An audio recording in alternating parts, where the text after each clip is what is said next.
A piece of shrapnel hit Rihanna in the head, bouncing off her helmet and not slowing her down at all. She jumped over the Erasi line and threw down a powerful kinetic blast that crushed their plasma turret, sending pieces of it flying around and into the Erasi soldiers operating it, as well as those standing nearby. She landed among the wreckage, and the turrets on her shoulders fired at any survivors. She saw her team climbing over the fortification on her HUD, and they opened fire with their own weapons as they came close to her. Voss stepped close to her and raised a Shah shield over her, protecting her side just as a plasma shot fired from her right. It splattered harmlessly on his shield, and he raised his rifle, firing at their attacker.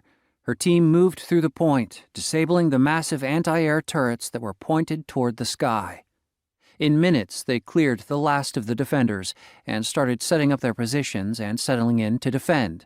The Erasi would not let them keep the point for long. Rihanna opened a channel to the fleet in orbit. "Sentinel Rihanna reporting. Anti-air turrets are down. Send in the pods." "Affirmative, Sentinel. Pods on their way."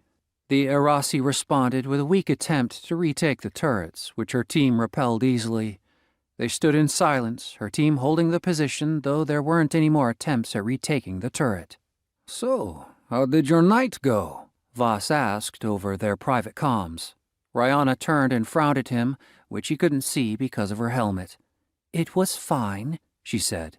"Just fine?" Voss asked. "All right. It was great, actually," Rihanna said, a small smile forming on her face. Rihanna had been very surprised when the tiny tech, well, tiny compared to a Shara Daim, had asked her out. So surprised, in fact, that she had thought that the tech, Marie, might have confused her with someone else. In the end, before Rihanna even knew what had happened, she had managed to make Rihanna agree to meet in the Herald of War's mess hall, and then they spent most of the night walking through the ship and talking. It had been nice, and Marie had been nice as well. "You should see her again," Voss said. Rihanna gave him a droll look and didn't comment.